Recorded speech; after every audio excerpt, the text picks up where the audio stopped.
Hey, you made it to part 2. That means you're a very lucky person. You have more than one spawner, so that's pretty sweet. I hope that you have a triple or quadruple or even more. That'd be so cool. Anyhow, yeah, so you're here. You're ready? You ready? I'm ready. So, look behind me. I already got some stuff mocked up. So these are the things I've seen in the past and some things I want to help you out with in the future. So, like I said in the end of the last video, you're gonna have to, you're gonna have to take what I tell you and manipulate it to what you need. So let's get started, shall we? There is no resource list. The only thing you're gonna need is glass panes, probably a lot of them. Glass panes or iron bars. You can use either one. And a lot of building blocks. If you like glass to see them move through, I highly recommend you use tinted glass. That way it doesn't mess with your light levels inside your spawn rooms. And but you can still use whatever you want. It's up to you. Cobblestone, glass, your choice. Anyhow, so you have found multiple, and by this point I'm assuming that you know that they are close enough. If you don't know how to do that, obviously you see that they're spinning. That one's not. So you have to be sure to find a spot to where all of them are spinning all at once. That means if I'm standing here, all of those are going to be active. Now, second part I want you to do is go and find the central point and find the highest point that you can stand on. So that would be here for me. I already found it. It's in the center, and I'm as high up as I can go. And the higher, the better. If you're too low, it's going to make problems for you, especially if you're close to bedrock. That's going to cause you a lot of problems then because, yeah, let's not get into that. The higher, the better. So first steps first is that you're going to want a spawn room around each spawner, just like I showed you in episode 1 or part 1. The trouble comes when you get spawners like these two. Yeah, this happens quite a bit to where they're a little too close to each other to have their own individual room. So let me show you what we're gonna do. The first thing that we're gonna do, they are gonna have their own individual rooms, believe it or not. They're just gonna be sliced a little bit. So we're gonna start with this one here. Now I'm going to build a 4 tall by 9 by 9 room, just like we did in the first part. So let me do that real quick and I'll be back.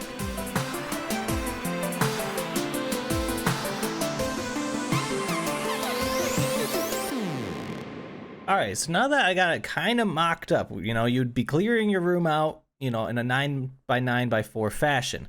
Now we're going to do the same thing for this one. So if we go 1, 2, 3, right? 1, 2, this would be the room that it sits in. So spawners don't care if you block them a little bit. If I completely surrounded this, spiders are still going to spawn on the outside of them, right? So what we're going to do is we're going to come out by 1, and I would honestly be okay with it staying like so, but we're going to go 1, 2, 3, 4. This would be a possible room. But with the water sources, it would just be a struggle. So what I'm gonna do, we're gonna cancel that out, and we're gonna build a wall straight up past this one. Now we have to keep in mind of where these spiders are gonna spawn. So we don't want them spawning up here on the roof because technically they will. So 1, 2, 3, 4, so 5. This is where a wall is technically supposed to go. Now to make our lives easier, we'll probably have them drop straight into this room. But without further ado, let me build this up a little bit so it gives you a better representation of what I'm talking about. All right, so this should help a little bit. So next up, right, this is not in the center of this room, which is okay because some of the spawns are gonna spawn in this room. So that's the whole point. We're trying to capture as many of the spiders as we can without killing too much of the space for spawnability. Now, you've seen me build this room. This isn't gonna be a normal room like we did in part 1. So I'm gonna finish this one up real quick and we'll move over to this one.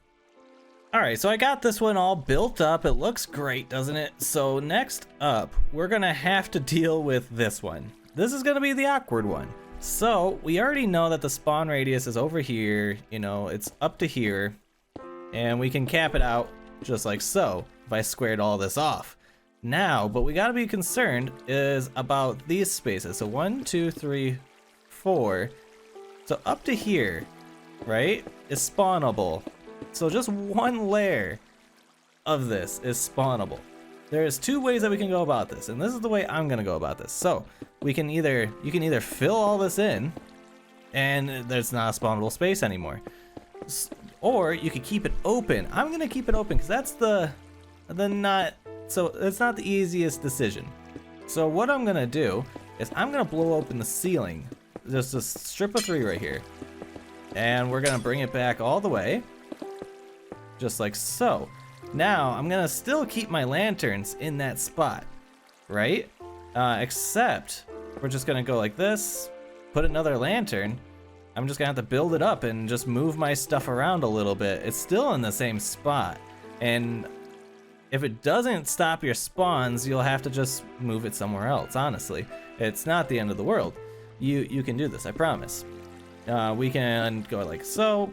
Go ahead, slap another redstone on, and then fill in all of the ceiling here. I'm gonna bring up our glass just because I like showing it off. I love the way these look. And tinted glass is honestly giving us the best way to show off mob farms and without ruining any percentages of any kind. So I think that's so cool. So what I'm gonna do, we're gonna go like that. And since these rooms connect, I'm just gonna run up this glass wall. And this glass wall is here for a reason. I don't want anything spawning in between. I don't want anything spawning right here because I also need to control my water. So if we don't want to push them over the edge, because then that gives them the chance to, catch on these sides and then climb up on the roof, and it can become a mess really quickly. So if I divide that off, and we're gonna kind of mimic what we did here. So if I go ahead, drop 4 water in each corner, that's not gonna create any infinites, right? Which is exactly what we don't want. And just like so, and we're gonna go find our center. This is our new center point, right? Which is good. Now we're gonna go ahead, we're gonna kill off all of our water. Just like so. And then right here was our center point. Now we're gonna have to do something special with this. Since we're not gonna have that empty space in the middle like that one. Spiders won't fall through any water, they float. Any living being floats on water, all the undead sinks. So since these are living beings, they will float on that thick water. So what we're gonna have to do is take a fence gate, slap that on right here, open it, and then you can destroy the 3 underneath. And then we're gonna use the same method, hopefully, in this little space that we did down there. So you'll notice that we get this weird pattern, right? We don't want that. We want all the space filled in. So the easiest way to do that would be just to make this continuous, right? And just like that, it fixes itself for the most part. If it doesn't, you can just kind of, throw blocks in, remove the water, put it back. It will fix itself, I promise. So we can do that. That'll fill in. No more unfilled spots. Then we can go ahead and rip out the floor. So that'll drop down, which is not what we want. But now we just need to replicate what we did in there. So I'm just going to connect in our redstone lamps just like so. Obviously, they're not coming far enough, so we need to throw a repeater in at some point. So there we go. And now it's still all controlled by one lever. Is what you're going to want eventually. You're eventually going to want this lever over by where you're standing. Or in a maintenance hatch, or however you want. Wherever you want that lever, just, connect, make sure that they're all connected to one. It makes your life easier. So here we go. This is the final product of this kind of setup. Now, it's not common that this happens, but I've seen it a few times, so it's more than likely you will see it yourself eventually. And I just wanted to cover the bases. And with the lights, I just did the same thing where it's one away from each corner, and it just helps light things up anyway, so it's not terrible. Plus, I'm using regular glass. Light transfers through that. And there you go. So they're all gonna fall down. So let's make sure this works. I mean, we want this to work properly, and I want you to see it. So there you go. You saw that 2 of them from this spawner fell over here, and then they get sucked out, and eventually they'll get pushed out when there's a water stream there. It'll pull them away, obviously, it works out really well that they just kind of bloop. And if we just filled this area in, there's a potential that we would have lost 2 spawns. So it's, if you can do this and you feel confident enough in your abilities to make a room that looks like this, which I believe in you, you got this, it helps your spawns quite a bit. So there we go. And as you see, I pushed out, I stubbed out a little bit on the front here, but this one I stubbed out on the side. just because when we're going to start going, every 4 blocks we have to raise up one. We got kind of a little bit of space to go up, which is better than having to go down. Going down, a little bit of a problem, and we're going to do that with this one. I'm going to exaggerate it probably a lot more than needed. So up next, I have to make another spawn room. It's going to look exactly like this one, so I'll see you in a second. With this done, now, I have to tell you, there's only one time you're going to be able to drop spiders. Instead of raising them up, there's only going to be one time where you can lower them, and that is in this bottom room. So they're going to drop through at a perfect center right here. We're not going to get this opportunity again to, like, they won't stick to walls. So if you are building, let's say, you know, we're working our way here, and you're tunneling, and we'll get to a point and we're like, oh, this is just too high. I'm not going to be able to, you know, extend it far enough, you know, because every 4 blocks we're going to go up a block, and then we're going to connect in with others and all that. So you might have to destroy the entire tunnel, drop this room down by a couple blocks by whatever you decide you need. So it's a lot of trial and error. I'm not going to lie. It can get tedious, so stick with it, and you got this, I promise. So what I'm going to do is, this looks really close, and I don't like the way it looks. I'm going to drop it down by, let's say 3 blocks. That should give me enough. So what I'm going to do is just take out the floor, right? And we're going to go down 1, 2, 3. You can go down as far as you need, as far as you want. That's up to you. And I'm just going to fill all this in and put the glass in. All right, so the bottom of it is going to look a little different, but it's still going to act the same. We have to bring down these iron bars or glass panes, whichever one you're using, all the way down to wherever you go. So ours is going to be right there. Water source here, iron bar, and to finish it up, there we go.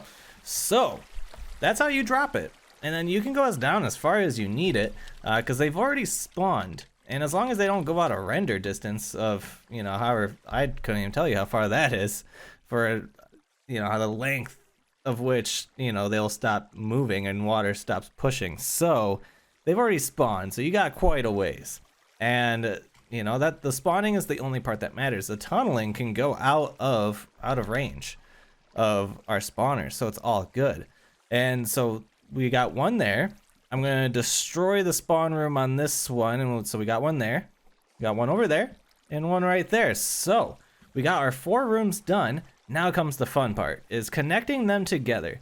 So now you know how to deal with complex rooms, which is very important because this happens more times than not. So now you know how to do it. But how Fortis, how do we connect these rooms together? Yes, we got all the little outputs. You'll see that I went through and I put, you know, a couple different colors. That way we can organize our lines a little better. And well, before we get started with that, let's talk about the basics here. Now there's some do's and don'ts of tunneling, and it's very simple. So first we have our straight line. So the key rule here is never go more than a length of 4 when it comes to a water stream.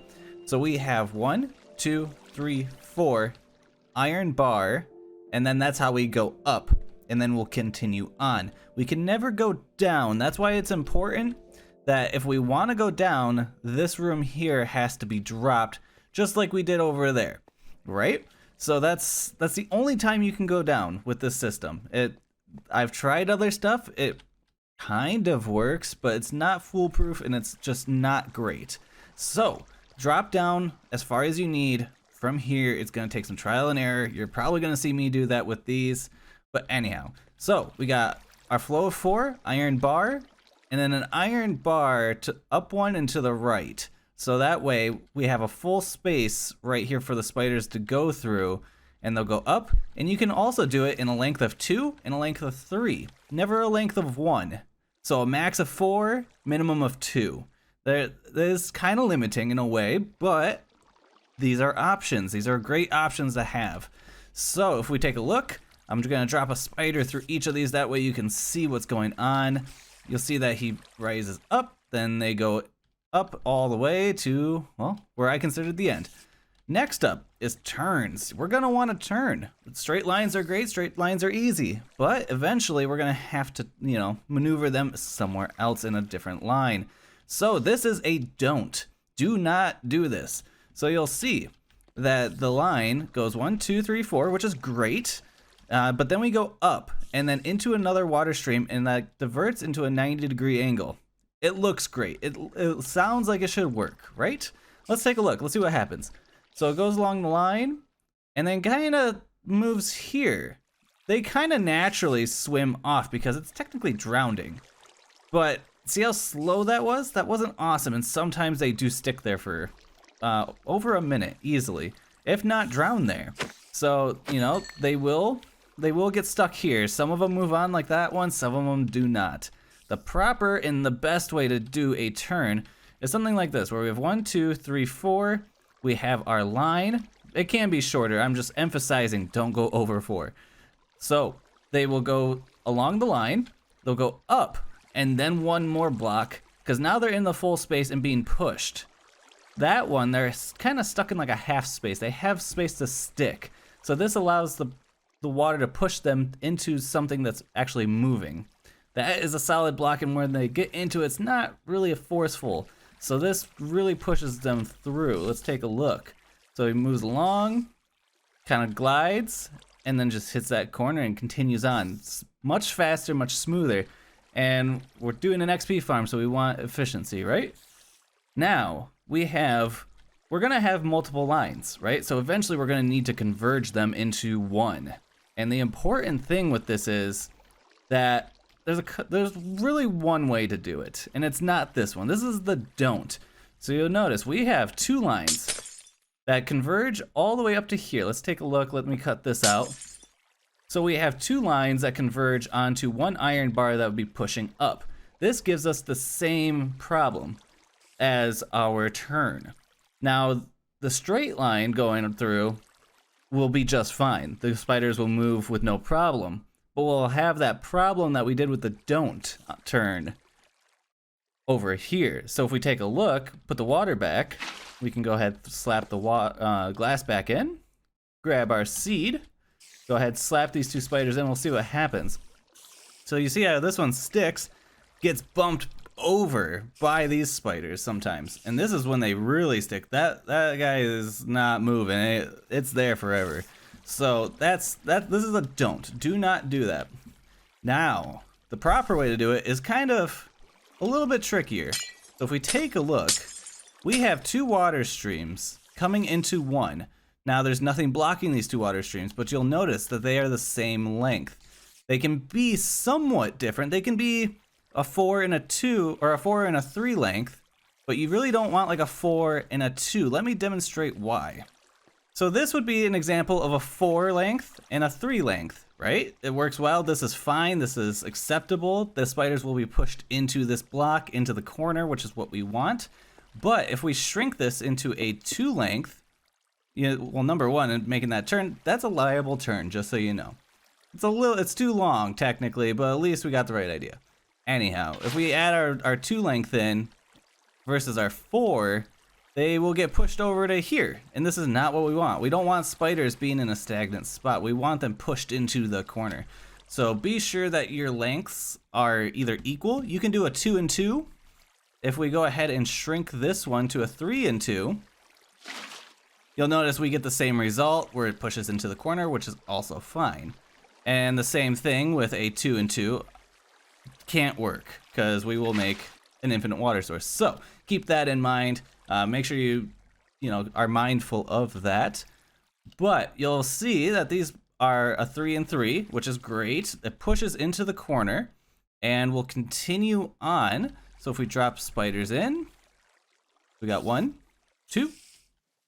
So they'll go through just fine. No problems. All the spiders are happy. They're going on to their afterlife. So keep these in mind as we carry along. So let me get started, and I'm just gonna do the baselines, right? So I'm just gonna put the bottom in and control where I want them to go before I add any glass to the surrounding. That way, if we make a mistake, it's okay, because eventually these all have to converge into one spot, which I've already pre-chosen. Remember, we had that block, and I kind of just put in the base of the killing spot. So I want all my spiders to eventually land right there. So all of my spider lines, all 4 of them, have to converge eventually into here. So let's get going. So here's a perfect example. So I did some simple stuff. We did a proper turn where it's 1, 2 blocks, then 1, 2, 3, 4. We go up, do another turn, 1, 2, 3, 4. I'm trying to get in line with this yellow. These two are gonna connect pretty early on. So then it goes up by 4, up, and then we do a 2, and then up to a 3, or a 4. And then we're also gonna do the same thing here. But this is a little bit too far already, right? We want them to move up. I can't place a bar here. I want to place a bar right here. So I want them to be pushed into this corner and then sucked up. So this one actually needs to come out by one more. So we'll just change it like so. So now we have 1, 2, 3, 1, 2, 1, 2, 3, 4. So those will work, but I do want a 3 and 3. It just seems to work just a tad bit better. Because we are counting the iron bar, remember, that's where our water sits. So 1, 2, 3, 4. 1, 2, 3. And I can extend this one. So I'm going to move this out by 1. So it's going to be 1, 2, 3. 1, 2, 3. So when my waters converge, this is going to be a proper up for the 2. So there we go. The yellow is now pink. And now I'm going to jump over to the green line and the white line. So you're gonna notice you're gonna have to jump back and forth quite a bit because it's not gonna work out the first way that you try. I promise. I've already changed this like 3-4 times, and I've only started with these two lines, so it's gonna take a lot of trial and error. But I believe in you. You got this. It just takes some patience. You're good. You got this. So these ones, I think I want this line to turn immediately and to come over to here, because eventually, I don't know, maybe they'll come over into this area, converge up to here, swing around, and then come in. Yeah, I think that's gonna work. So let's pull these lines over to here. They'll kind of converge somewhere up and over in this area. So I worked it out to where they're kind of close together, right? So we can see that the water would flow here. We'd have a water source on top of each of these iron bars. And if I did place, let's choose green because I like the green a little bit better. But when we went this way, this is a proper turn, right? 1, 2, 3, 4, we're good. I can put another one, put an iron bar. But the problem is I would have 2 water sources too close. I'd have a water source on that iron bar and on that one. It would create an infinite water source. So we cannot do that. Easy way to fix that would be to shrink it just by a little bit, the layer before. So now this one's a 1, 2, goes up. This is a 1, 2, 3, goes up. And now we can kind of connect these together. So this is going to be a 1. This is going to be a 1, 2. So these are each going to be 3, so eventually they should push to each other and move forward. So we got 1, 2, 3, 4, and then the iron bar could be right there. So there we go. Hopefully that works. I'll let you know here soon. That's the first time I've ever done a T-split like that. So I guess we'll see. I guess I'll edit it out if it doesn't work. Anyhow, we're gonna continue on. So now we're actually in a pretty good spot. So the hard part is getting up to here in the same line as over to this one. So what I think I'm gonna do is make a turn, or maybe we continue to push this one over. Maybe make a little turn, we'll come over and then connect these together somehow before continuing up. All right, so I decided just to take the green line all the way up to the top, and then I think we can take the pink and swing it around to the side over here and then get it in. But you'll notice a problem. We got 1, 2, 3, 4, 5. We're in the home stretch here, so you technically could get away with it because this is where they're going to end up anyway. They don't need to move any farther.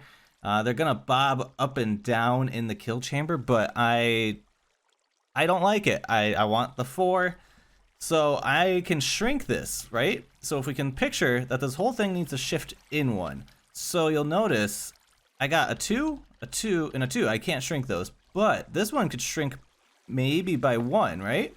No, it cannot, because these water streams would just make a straight line, then there's nothing to push them over. So this has to be a 2, a 2, a 2, a 2, a 2.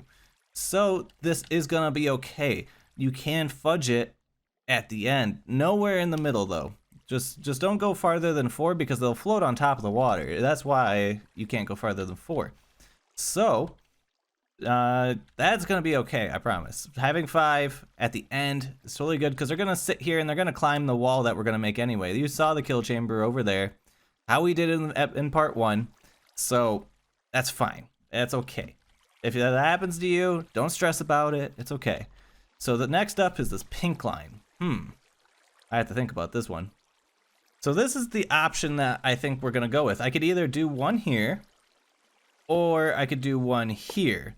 So either way, these would work because they would push into one another. This is a proper intersection. So I think I'm gonna try for that one. This one might have to be a backup, but it doesn't look too bad. If we look, how high do I have to go? 1, 2, 3, 4. So that's not too bad. I have to make 2 turns in that section. So let's hope I get it. So I'm a smidge bit too far away. We're a couple blocks away. So let's try to shrink that 4 right there to see if I can get any more space in. And there we go. Just shrinking that one was a perfect success. So now we have 1, 2, 3. I could extend it by 1 even if I wanted to, but this works perfectly. So now, see, it's not too bad. You just have to follow the basic rules that we set in place over there. So be sure, if you're stuck and you don't know how to get to it, rewind the video, go to that section and how I explained how things should be for each segment, because it's just these little pieces just all put together in a really complex way. So it's not terrible. It's easy, but hard. It has easy pieces, but you have to use your brain to put those pieces into a complex situation, which is the hardest part of what I have to teach you. So, but on that note, I believe in you. You got this. I promise. So let's go ahead. Let's start putting in all the other iron bars. Remember, we have to have 2 iron bars per section when we go up. We have to have the one here and the one behind it. So I'm going to put those in, and then we're going to encase all of this in some nice clear glass. That way it's a little bit easier for you to see. I love the tinted glass, but I know for visual purposes it's not great. So let me get the glass in, and I'll see you here in a second. So the best way to put the glass in with the water, hopefully you're going to have to, if you haven't figured this out by now, you're going to have to dig out a lot of space in order to make these. I mean, you're already digging out massive chunks just for the farm, like the spawner itself. So this area, I would recommend you just clear it.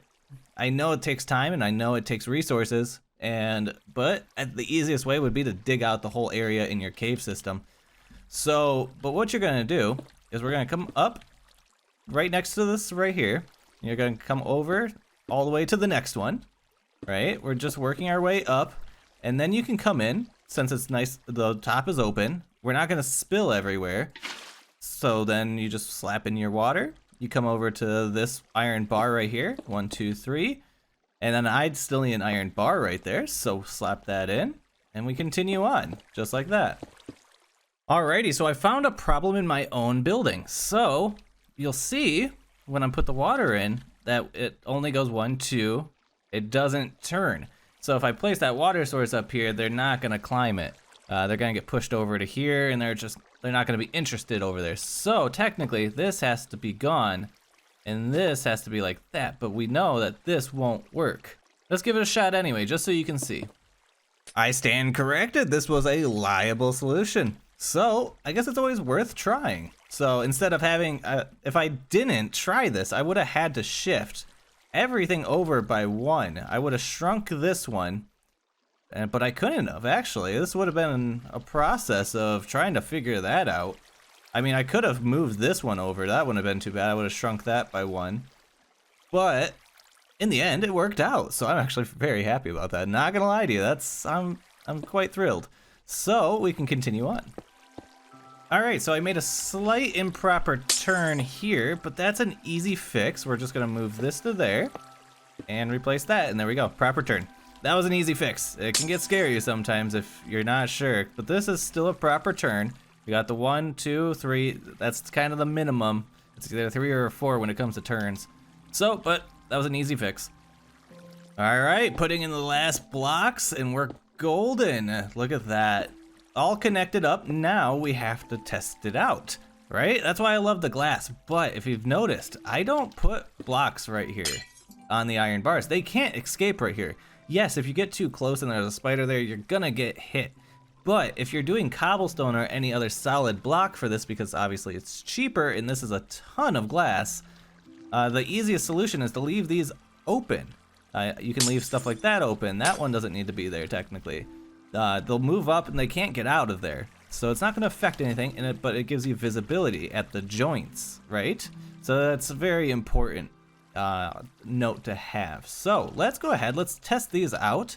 Let's give it a flick. You'll see, look at that. I love that, the two that spawn there that drop down from this spawner. All right, so let's go ahead and give this one a look.